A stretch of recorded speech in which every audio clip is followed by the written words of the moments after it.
Coulomb का नियम जो किन्हीं दो स्थिर वैद्युत बलों के बीच किन्हीं दो बिंदु आवेशों के बीच लगने वाले स्थिर वैद्युत बल का नियम। ठीक है, स्थिर वैद्युत बल का नियम। ठीक है,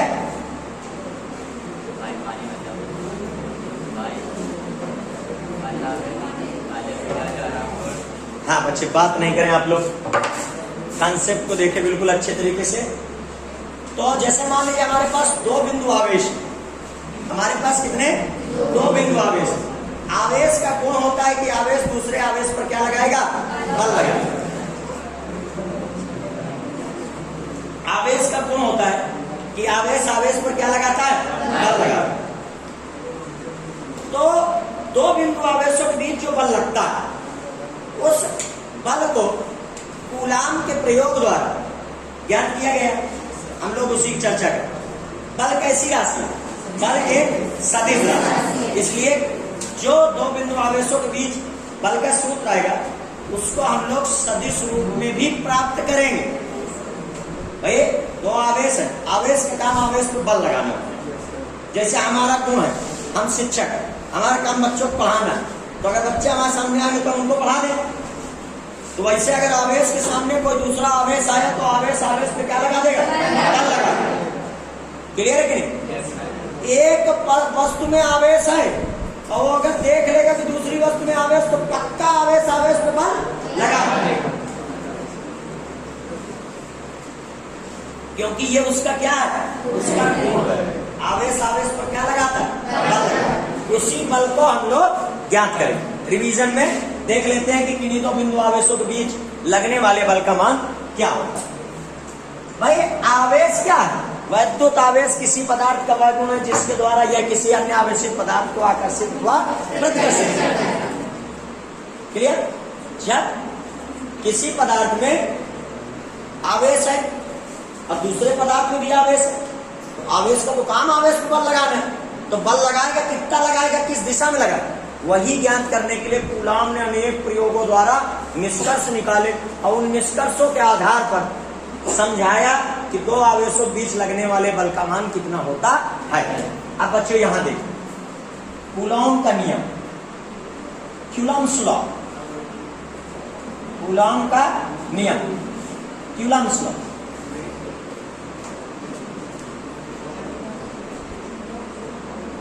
देखो यहां हम मान रहे हैं एक बिंदु, ये बिंदु ए, और यहां पर हमने रखा है एक आवेश Q1 और इससे स्मॉल r दूरी पर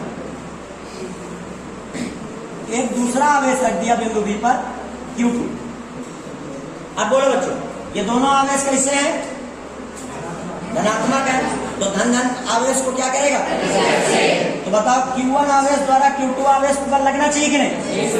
ये Q1 आवेश Q2 आवेश पर जो बल लगाता है उसको क्या कहेंगे? वेक्टर F21, वेक्टर F21 कहेंगे। क्लियर? या वेक्टर F12 भी कह सकते हो, कोई दिक्कत नहीं। ये तो प्रतीक चिन्ह है, इसका क्या प्रभाव? केवल आप वेक्टर F1 कह दीजिए। क्लियर? और ये आवेश इस आवेश में क्या लगाएगा? बल लगाएगा। इसको हम लोग वेक्टर F21 कह देते, कोई दिक्कत नहीं। ये 1, 2 और 2, 1 का कोई इफेक्ट नहीं। ठीक, ये तो प्रतीक चिन्ह है ना, इसका कोई नियम तो नहीं है कि नहीं हाँ इसका ये नियम है, अगर हम वेक्टर F12 को वेक्टर F21 कह देंगे, वेक्टर F21 को वेक्टर F12 कह देंगे तो बहुत बड़ी दिक्कत आए। हमारा कॉन्सेप्ट क्लियर होना चाहिए। कॉन्सेप्ट क्या कहता है?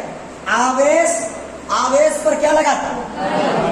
तो बताइए Q1 आवेश Q2 आवेश पर बल लगाए, Q2 आवेश Q1 आवेश पर बल लगाए। अब बच्चों एक बात ये समझिए, और इन दोनों आवेशों के बीच की दूरी कितनी मानी हम लोगों ने? हाँ, बात ये समझ लें, आवेशों के बीच लगने वाले ये बल पारस्परिक बल।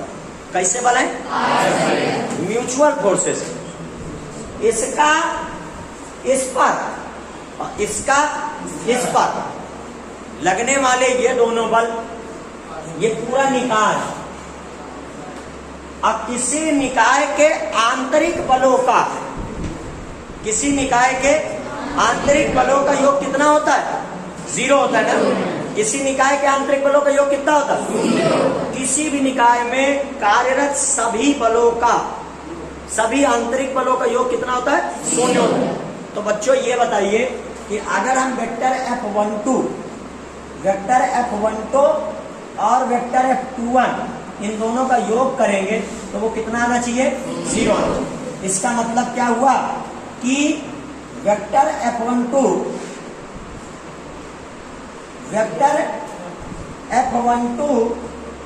माइनस वेक्टर F21 के इक्वल होगा। मतलब इन दो बिंदु आवेशों के निकाय में इनके बीच लगने वाले जो पारस्परिक वैद्युत बल हैं, इन बलों के परिमाण तो बेटा समान होंगे, लेकिन इनकी दिशाएं क्या होंगी? विपरीत। इनकी दिशाएं क्या होंगी? समझ में आई बात? भाई कई बार लोग ये बात जान जाते हैं, बात कहते हैं कि दो आवेशों बीच लगने वाले ये जो बल हैं इनके परिमाण समान हो, लेकिन उनको कॉन्सेप्ट नहीं पता हो। ये कॉन्सेप्ट नहीं पता, ऐसे ही बोल रहे हैं वो कि दो आवेशों बीच लगने वाला वैद्युत बल जो है वो बराबर है। उसका कॉन्सेप्ट क्या होगा? क्योंकि किसी निकाय में जो आंतरिक बल होते हैं उन आंतरिक बलों का योग क्या होता है? 0। अब अगर हमारे ये दो बिंदु आवेशों का निकाय है तो इनके बीच लगने वाले ये दोनों बल कौन से हो गए? आंतरिक बल हो गए। और आंतरिक बलों का योग क्या होना चाहिए? 0 होना चाहिए। आंतरिक बलों का योग 0 होगा तो वेक्टर F12 बराबर माइनस वेक्टर F21 है। क्लियर है कि नहीं? तो इनके परिमाण समान होंगे और इनकी दिशाएं विपरीत। ये एक तरीके से दोनों विपरीत सदिश भी, क्योंकि विपरीत सदिशों का योग ही एक शून्य सदिश होता है। अब बच्चों कूलाम ने अपने प्रयोग में क्या बताया? कूलाम ने बताया कि ये वाला आवेश इस आवेश पर बल लगा रहा है, ये वाला आवेश इस आवेश पर बल लगा रहा है, तो इस बल का जो परिमाण F वो कितना हो?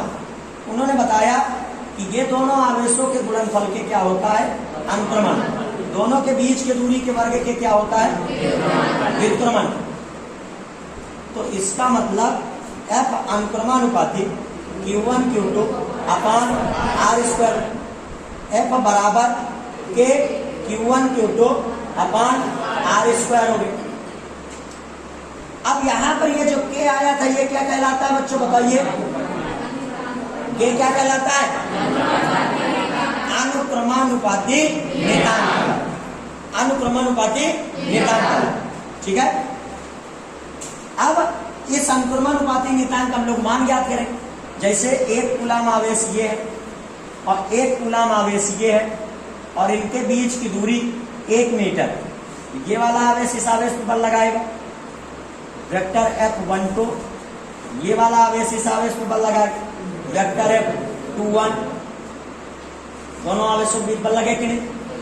अब बच्चों इन बलों के परिमाण समान है। वो परिमाण जब निकाला गया F इस सूत्र से तो वो आया F = K। Q1 का मान कितना बच्चों? 1। Q2 का मान कितना? 1। और इन दोनों के बीच की दूरी कितनी? 1 का वर्ग। तो F बराबर किसके आया? अनुक्रमानुपाती। और एक कूलाम के दो आवेशों के बीच में क्या लगता है?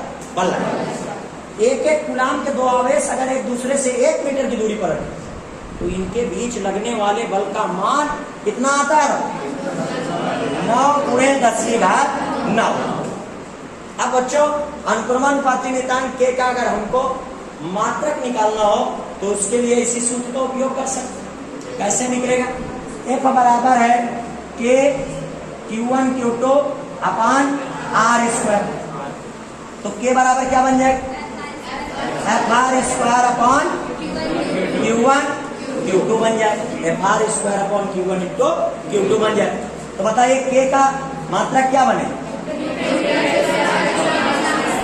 बल का मात्रक हो गया आपका न्यूटन, दूरी का मात्रक हो गया आपका मीटर और आवेश का मात्रक कूलाम। तो K का मात्रक क्या बना? यहाँ पर हम लोग इसको लिख देते हैं न्यूटन × मीटर² प्रति कूलाम। क्लियर? अब आप लोग कह रहे होगे सर जी बल का मात्रक तो न्यूटन होता है, बल के बराबर में ये क्यों?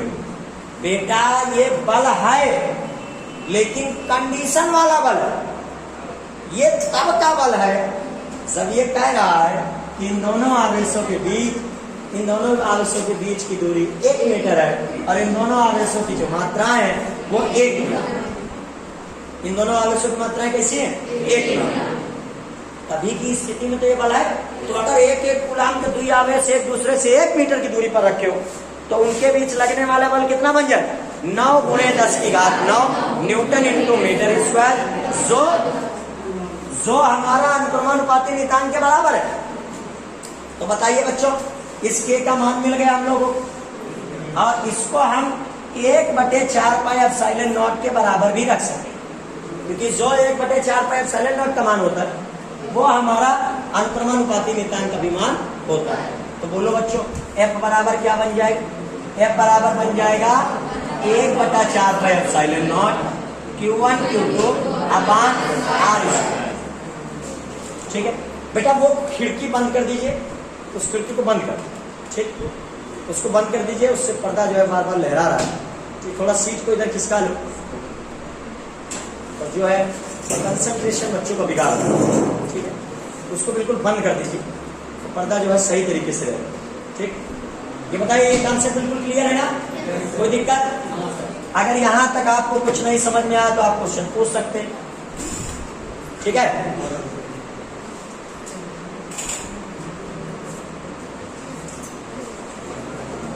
अब हमें इसका सदिश रूप देख लेना चाहिए। क्या देख लेना चाहिए?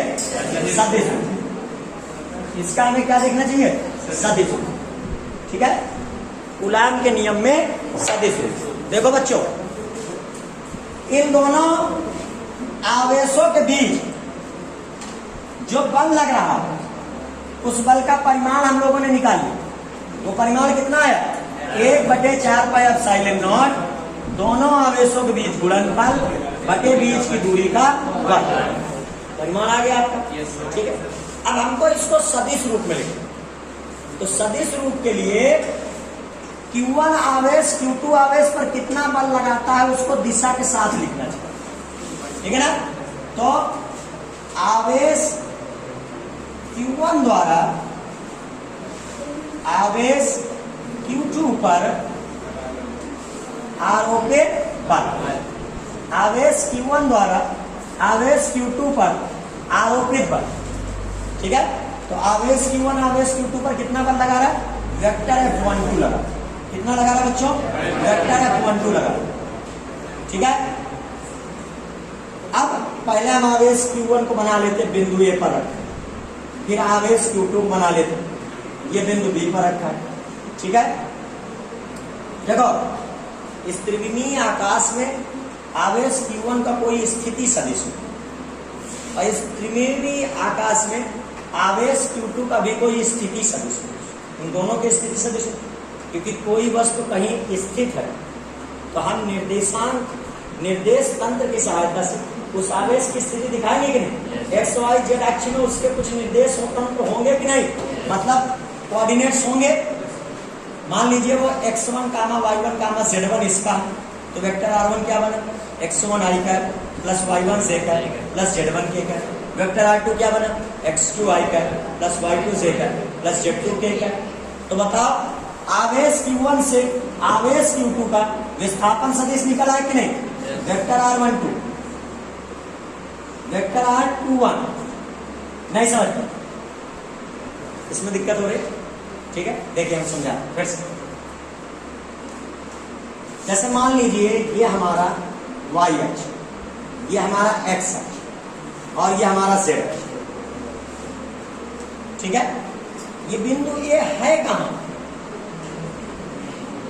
बिंदु ए की स्थिति क्या है? पहले हमें वो तो निकाल लेनी चाहिए।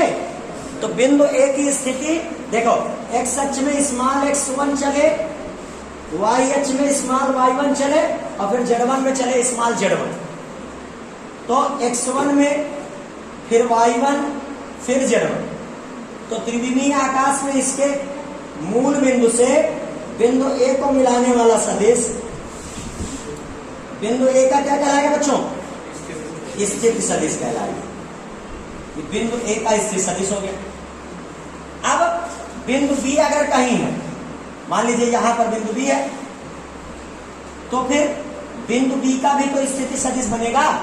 मूल बिंदु से बिंदु बी को मिलाने वाला सदिश बिंदु बी का क्या कहलाएगा? वेक्टर R2 कहलाएगा। अब बताओ इन दोनों के बीच का विस्थापन सदिश क्या बनेगा? बिंदु ए से बिंदु बी को मिलाने वाला सदिश इन दोनों के बीच का क्या कहलाएगा? विस्थापन सदिश कहलाएगा, वेक्टर R21। ठीक है, तो यहां पर आपने रखा है Q1 आवेश, यहां पर आपने रखा है Q2 आवेश। आवेश Q1 से आवेश Q2 का जो विस्थापन सदिश है वो आपका कितना बना? Vector R21। क्लियर?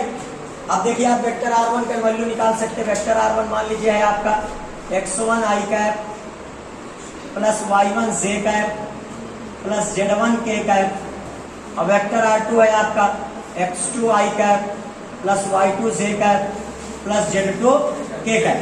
तो बच्चों इन दोनों बिंदुओं के बीच जो विस्थापन सदिश वेक्टर R12 बने, vector R21 sorry vector R21 बने, वो बनेगा इन दोनों के स्थित सदिशों के बीच अंतर, मतलब अंतिम माइनस प्रारंभिक, x2 minus x1 i cap plus y2 minus y1 j cap plus z2 minus z1 k cap. Clear? इस तरीके से आपको अगर बिंदु के निर्देशांक पता हो तो आप उनकी स्थितियां निकाल सकते हैं और उनके बीच का फिर विस्थापन सदिश निकाल सकते हैं। अब है कोई भी कण कहीं स्थित है तो उस कण की स्थिति का सदिश होगा कि नहीं होगा? yes, अब फिर दो कण स्थित है, अब उन दोनों कणों के बीच जो विस्थापन है वो हमें ज्ञात करना है। तो हम कैसे निकालेंगे? अंतिम बिंदु के स्थित सदिश में प्रारंभिक बिंदु के स्थित सदिश के बीच अंतर कर देंगे। अब देखिए ये जो हमारा आवेश Q1 है, ये आवेश Q2 पर बल लगा है। इस बल को आपने कहा वेक्टर F1। देखो बल एक सदिश राशि, सदिश राशि में परिमाण भी होता है और इसकी दिशा भी होती है। ठीक है, परिमाण को मौन लगा के प्रदर्शित करते हैं किसी सदिश की, और दिशा के लिए हम एकांक सदिश लगा देते। अब बच्चों ये बताओ कि अगर बल की दिशा बिंदु ए से बी की ओर तो विस्थापन सदिश की दिशा किधर है? बिंदु ए से बी की ओर है कि नहीं? तो जो हमारे बल की दिशा है वही हमारे विस्थापन सदिश की भी तो दिशा है। क्लियर? तो अब यहां पर जब हम इसका सदिश रूप लिखेंगे तो ये बन जाएगा vector F12 is equal to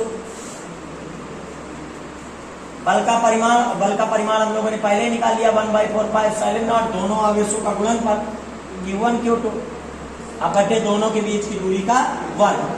तो दोनों के बीच की दूरी का वर्ग क्या है? विस्थापन सदिश के परिमाण का वर्ग है। तो विस्थापन सदिश के परिमाण का वर्ग मतलब वेक्टर R12 का वेक्टर R21 का वर्ग। अब इसके बाद हमें R21 कैप लिख देना है क्योंकि जो बल की दिशा है वही विस्थापन सदिश की दिशा है। Clear concept? एकांक सदिश दोनों के समान होंगे, एकांक सदिश दोनों के क्या होंगे? समान होंगे। जो बल की दिशा है वही विस्थापन सदिश की भी दिशा है। एकांक सदिश दोनों के क्या होंगे? समान। ठीक है, तो आप ये बताइए ये बल का जो सूत्र बना हुआ vector F12 is equal to 1/4πε0 दोनों आवेशों का गुणनफल बटे बीच की दूरी वेक्टर R21 का square R21 cap is equal to 1/4πε0। देखिए किसी सदिश का एकांक सदिश उस सदिश में उसके परिमाण को भाग देने से प्राप्त होता है ना। तो अगर हमें इसको एकांक सदिश को सदिश बटे परिमाण करके लिखना है तो वो भी लिख सकते हैं। तो 1/4πε0 दोनों आवेशों का गुणनफल बटे बीच की दूरी वेक्टर R21 का स्क्वायर इंटू इस सदिश का मान लिखेंगे वेक्टर R21 अपन इसका परिमाण लिखेंगे वेक्टर R21। देखो बच्चों इसका गुणा हो जाए कि नहीं? तो हम इसको लिख सकते हैं क्यूब में। इसी प्रकार बेटा इसी प्रकार आप यही मैच लगाते हो। क्या आप Q2 आवेश के द्वारा Q1 आवेश पर लगने वाले बल वेक्टर है, Q1 को नहीं निकाल लेंगे। तो अब बच्चों आवेश Q2 द्वारा आवेश Q1 पर लगने वाला बल ये आपका बन जाएगा vector F21 is equal to 1/4πε0 Q1 Q2 upon mod vector R12 into R12 cap. इसी को लिख सकते हैं हम लोग आगे चल के 1/4πε0 Q1 into Q2 upon mod vector R12 Q। Any problem? बल का मात्रक क्या होता है बच्चों? न्यूटन। ठीक है, अब हम लोग यहां पे कुछ ऐसे प्रश्नों पे चर्चा करें जो किसी आवेश पर कई आवेशों के द्वारा लगने वाले बल से संबंधित। यहां तक हमारा न्यूमेरिकल पार्ट भी तो कुछ आ जाता है। ठीक है, तो जिनको जो न्यूमेरिकल्स ना आए उनके बारे में वो बातें कर सकते हैं। जो न्यूमेरिकल्स ना आए या यहां तक आपके कोई भी डाउट्स हो। देखो बेटा, ये क्लास का ओरिएंटेशन बिल्कुल ये नहीं कि हमें जो आ रहा है, हमें जो समझाना है कि मतलब हम एक क्लास ले रहे हैं, नहीं। इसमें हम रिवीजन आपको करा रहे हैं और आपका जो क्वेश्चन हो आपको पूछ सकते हैं आराम से। कहे भाई आपको क्वेश्चन नहीं किसी का, ले आइए, किताब ले आइए या वहीं से पढ़ दीजिए।